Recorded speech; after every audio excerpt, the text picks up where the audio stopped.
I thought that people were seeing me as quirky and hyperactive and just fun.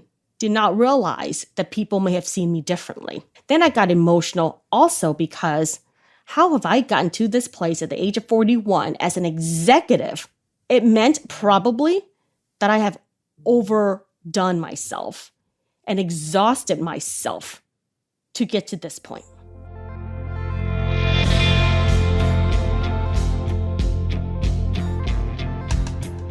From the Understood Podcast Network, this is ADHD Aha, a podcast where people share the moment when it finally clicked that they, or someone they know, has ADHD.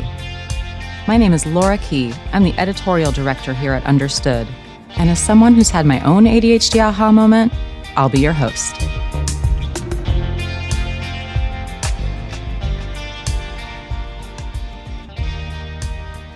I am here today with Mananya Komorowski. Mananya is a celebrity and influencer executive and a mental health and wellness advocate. Welcome, Mananya.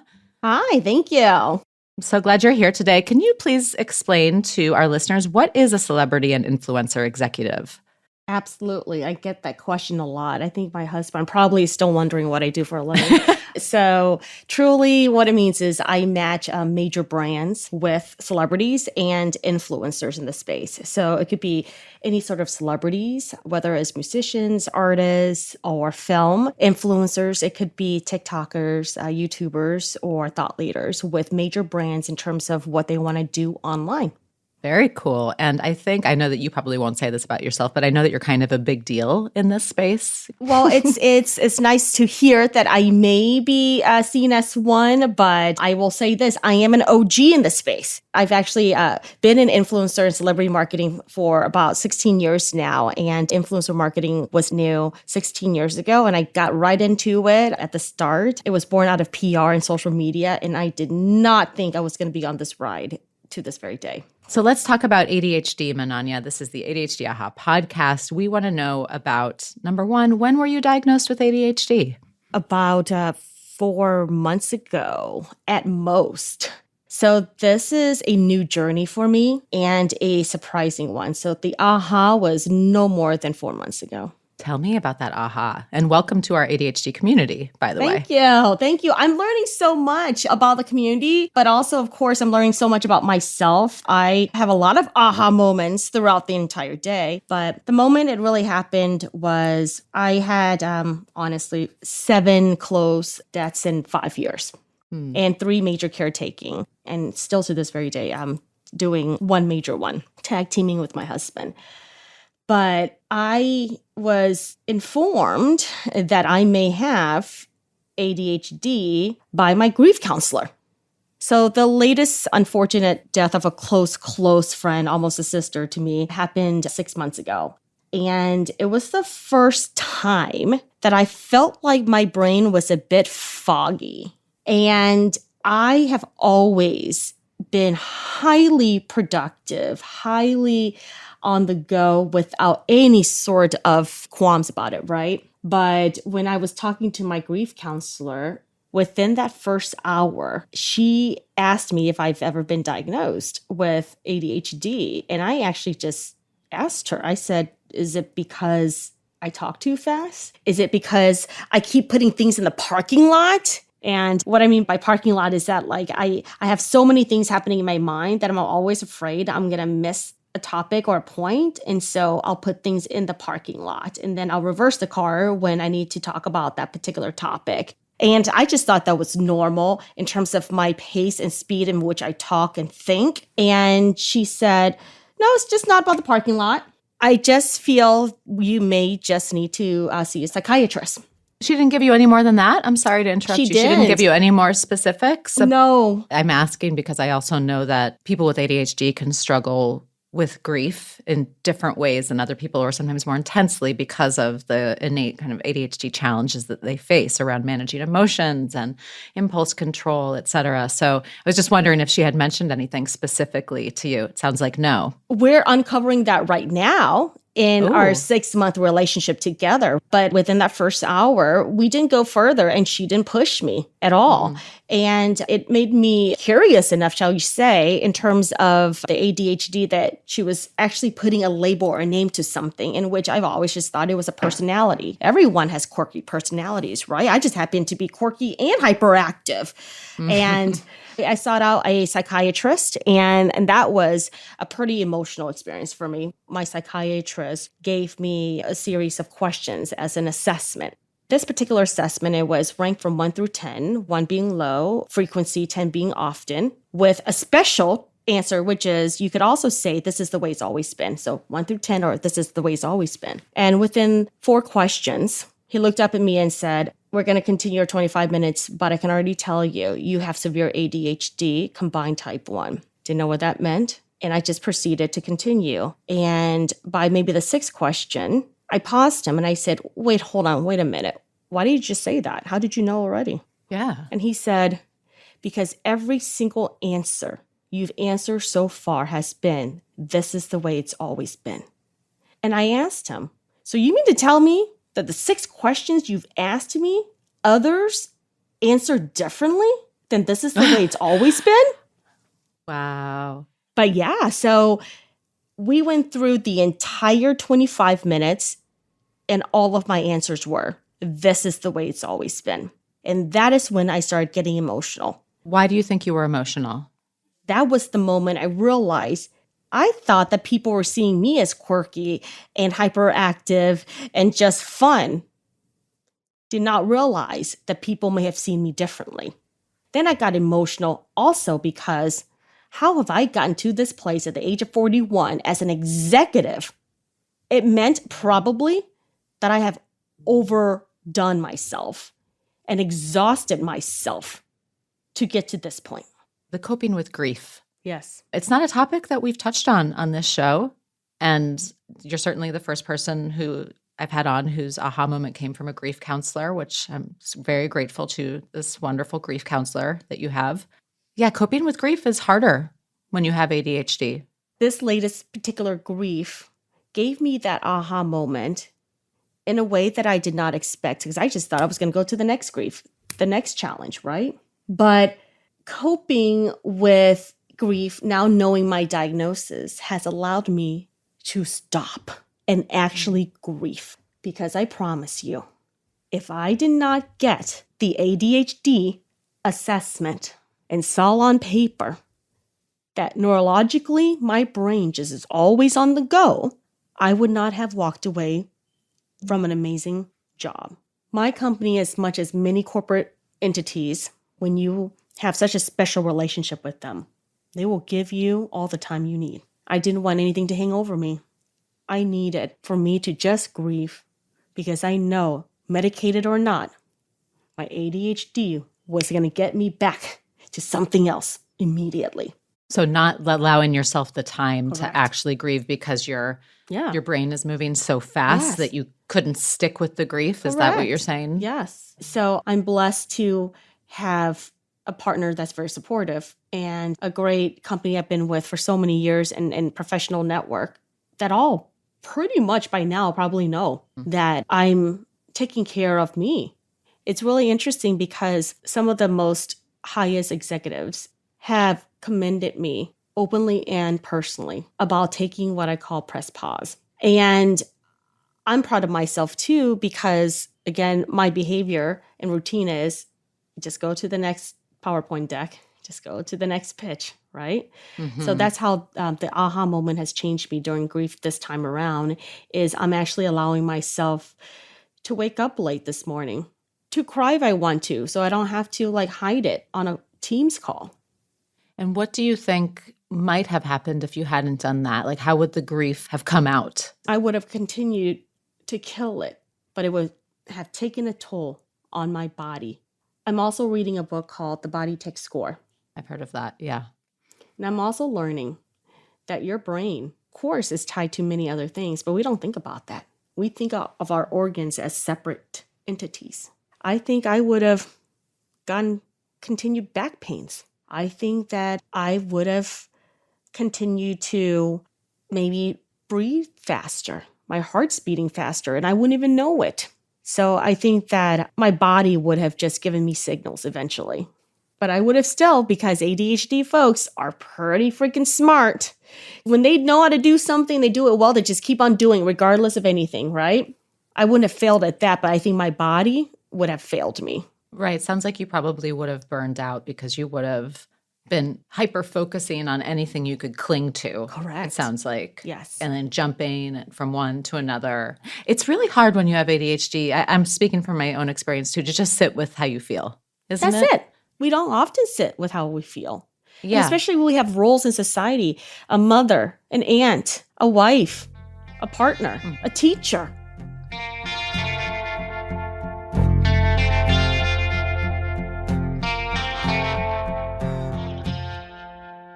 You were talking about how others might be perceiving you as different than the way that you viewed yourself. Was it about that? Were you getting feedback from other people that you weren't, or was it really that No. you had a new conception of yourself maybe? The latter, yeah.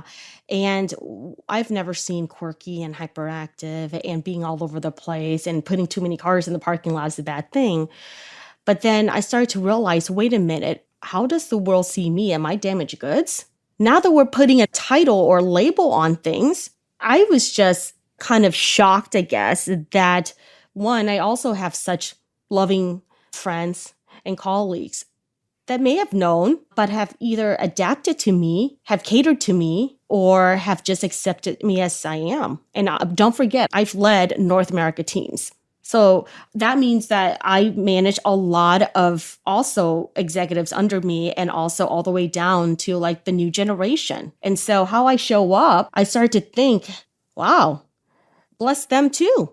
Do you think that they knew that about you, or have you been absolutely. masking? Because as soon as I received my confirmation, my husband started smiling.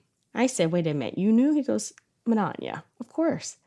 My closest colleagues and co-executives, oh yeah, we all knew. My team under me, all the way down to the new generation. Wait a minute, you didn't know?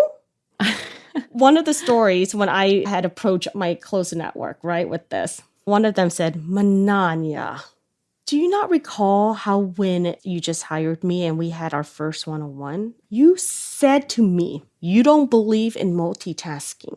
Yes, that's correct. I believe that you should focus on one thing at a time. Give it all you've got. She goes, but you had your Beats headphones on while vacuuming on camera with me. I said, so what about it? She goes, Mananya, I'm your new employee. You don't believe in multitasking and you're vacuuming with headphones. I said, that's a good example. Yeah. That is a great example. However, I wonder, because I acknowledge that you're very new to getting this diagnosis, right? So I imagine the emotions are just all over the place, right? Yes. You're getting this feedback from your husband, from your colleagues that they knew. Yes. Do you think that they're viewing that as a bad thing, a neutral thing, a good thing? Like, what's your perception of that? And do you care? I because I have a couple sets of parents, but she laughed and she said, of course you are. But she's from the Thai culture. So ADHD and cognitive behaviors, amongst many things, are not often discussed or recognized at all. But my mom is a trendsetter. She knew what that meant, ADHD. And she just laughed and said, well, why do you think I've always said since you were young that you're hyperactive? Hyperactive in Thai culture equals ADHD, I guess. If you look back, do you remember experiencing signs of ADHD growing up? And if so, what were they? Did not see any signs outside of my life mother saying I've always been hyperactive. My husband saying I'm quirky. My friends love me because of it. And my colleagues saying I'm brilliant but chaotic. I'm like, okay, whatever. So we grieve, right, when we find these aha moments because we're like, wait, who are we? Are we like not ourselves? What was our old self then? How are we just finding out right now at 25, 22, or 41 in my case? And I say life mother because I have a pretty traumatic childhood and therefore I was often abandoned. And my life mother, unfortunately, wasn't with me past the age of 8. And also, that was when I was in Thailand. Again, different cultures don't see things like this as an issue. They try to almost knock the ADHD out of you sometimes too.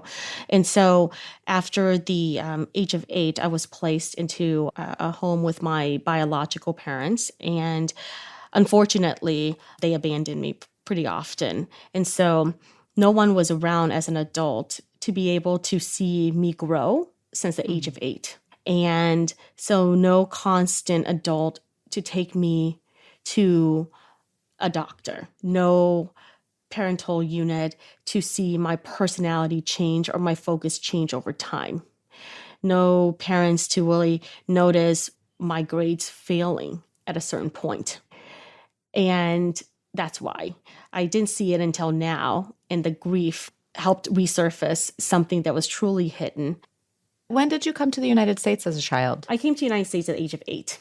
At 8. Okay. So that was at age 8. Okay. So English language learners and then untangling things like ADHD or learning disabilities from that. That's very tricky. Yes. Right? Yes. Yeah. I mean, I came at 8 and constantly had to be in survival mode, right? And so therefore, that is what I truly believe attributed me to building a life for myself professionally here, which is you ain't got other options. You got to do. You got to win. People have described you, I think if I remember correctly from the last time we chatted, as unlike any other executive. Yes. What is it about you? Like, how has ADHD manifested for you at work? What do you remember from even pre-diagnosis? Fearlessness. I do have friends and colleagues still that say, are you sure you only got ADHD, girl?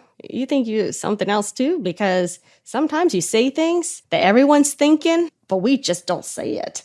So impulsivity. That's what that is. Yes. Right. I would say that I do have a sense of fearlessness, and that probably as a female and as a BIPOC, it probably catapulted me further in my career and faster just because I don't often hold back. And in which I've learned through the years that I have to learn how to hold back a little bit too, to ensure that I'm reading the room and understand social cues and social norms. But in the world that I work in, it's also good to be unique, right? You have to be a trendsetter to really understand what's next before people know what's coming. And so I take some of these like clairvoyant superpowers of mine to be able to predict, y'all, I know it won't make sense right now. Just trust me on this. I'm seeing, the forest through the trees. Y'all are still the shrubs. Just trust me. So I'm also, I think, great in the room too. And clients love that energy.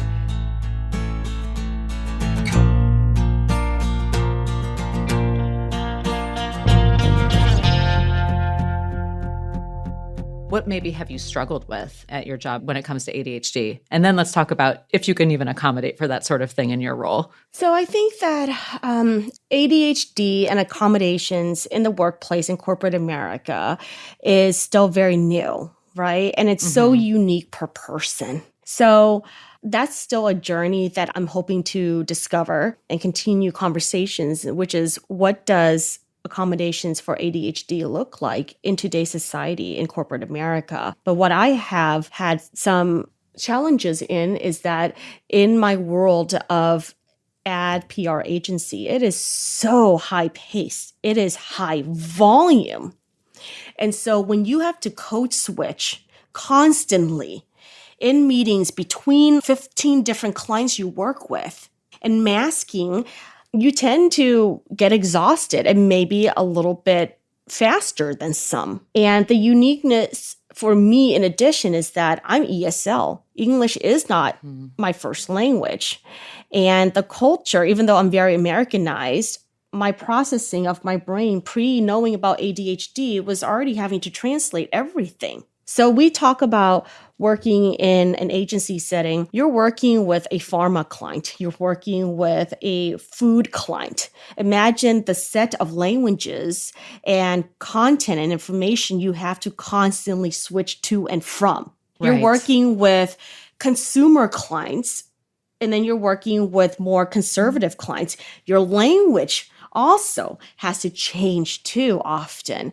So it's been something I've excelled at, but that's when I realized, especially tying back to the trauma I face as far as constant losses and stuff like that, is sometimes you just cope and you have insane defense mechanism and you just have survival skills like no other. And I think that individuals with ADHD, you could fall into having high anxiety and depression because you feel like you can't do it all. Or you could be opposite of me, which is I have zero disclosed depression and zero disclosed anxiety, because we also took those tests because I'm so severe, that my psychiatrist was shocked. Each time I see him monthly, he said, I think we need to take that test again. Really want to make sure. I said, Doc, I'm 41. I'm 41. I think like I've just learned how to survive. Let's talk about that some more, because that's such an interesting point, and one that, if I'm being honest, I've been thinking about a lot lately with my own therapist and talking about how exhausted I feel, and even the code switching that I'll do between like doing an interview like this and then managing a team. Just like going back and forth, like I have a little vulnerability hangover, and then I move on and I'm talking about budgets and, that kind of thing. So I'm assuming in your line of work, you don't have the luxury of only working with one client per day. Correct. Right? You can't only be talking to that food client. Yeah. Yes. So you're constantly switching gears. Like that's a lot of executive functioning load on you all the time. That's right? correct. Yes. You just have to keep on going. And those are some of the accommodations that I think that executives probably will need in the future, which is like the recovery time, the support for executive functioning. I want to hear more about that, because that's really interesting. I think that's kind of groundbreaking to think about what are possible accommodations for people at this executive level, like this recovery time. Yeah. I do that after these interviews. I always schedule a half an hour in between my meetings, but I proactively do that, and someone could very easily just schedule over that, right? I try to avoid that. But like I don't have a formal accommodation in place to allow for that. Do you have other ideas of other types of? Yeah.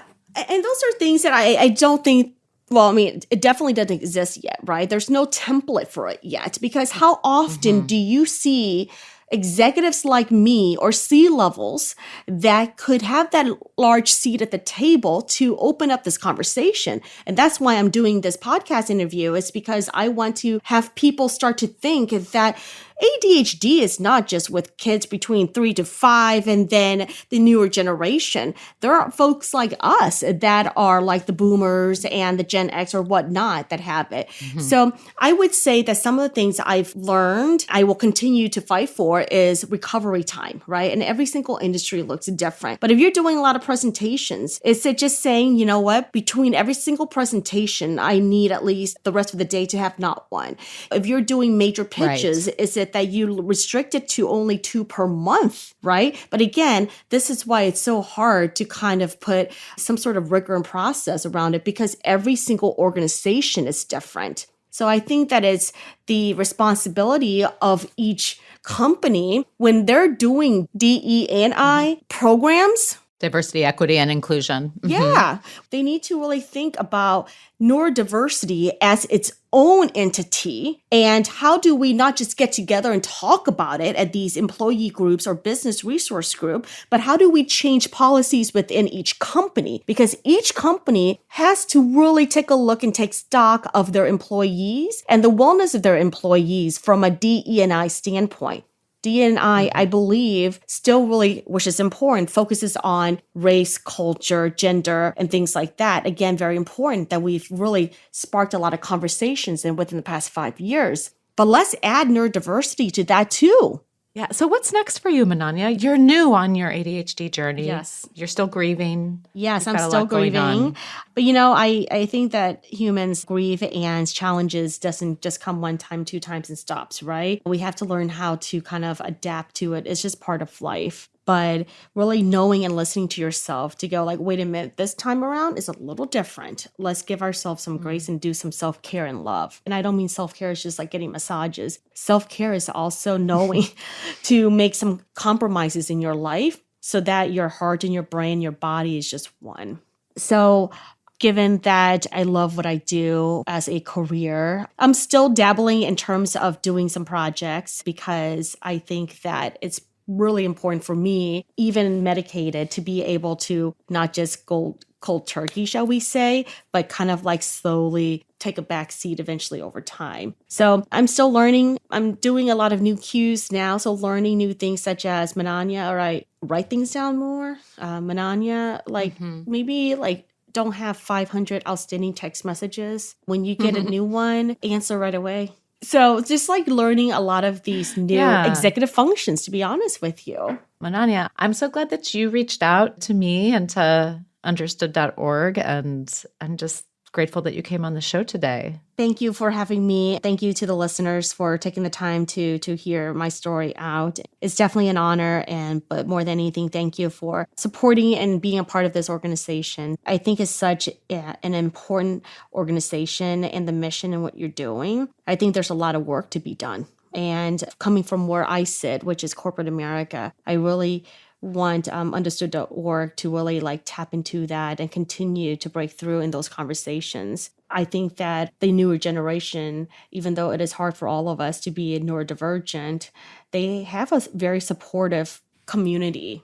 And, it's not stigmatized for them to talk about it. But for all of the ones that are older, we see you. And I really do hope that individuals don't burn themselves out and they start to take stock of their life too and go, what's happening? Do I need to take a pause? And what does that look like? But then again, that goes back to having organizations like you to kind of bring that sort of integrity into what you're supporting and doing is going to help move the needle a lot, I think, in corporate America. Thank you so much, Mananya. I appreciate it. Thank you.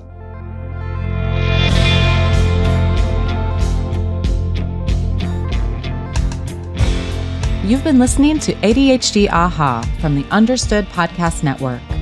If you want to share your own aha moment, email us at adhdaha@understood.org. I'd love to hear from you. If you want to learn more about the topics we covered today, check out the show notes for this episode. We include more resources as well as links to anything we mentioned in the episode. Understood is a nonprofit organization dedicated to helping people who learn and think differently discover their potential and thrive. We have no affiliation with pharmaceutical companies. Learn more at understood.org/mission. ADHD Aha is produced by Jessamine Molly. Say hi, Jessamine. Hi, everyone. Brianna Barry is our production director. Our theme music was written by Justin D. Wright, who also mixes the show. For the Understood Podcast Network, Scott Koshira is our creative director, Seth Melnick is our executive producer, and I'm your host, Laura Key. Thanks so much for listening.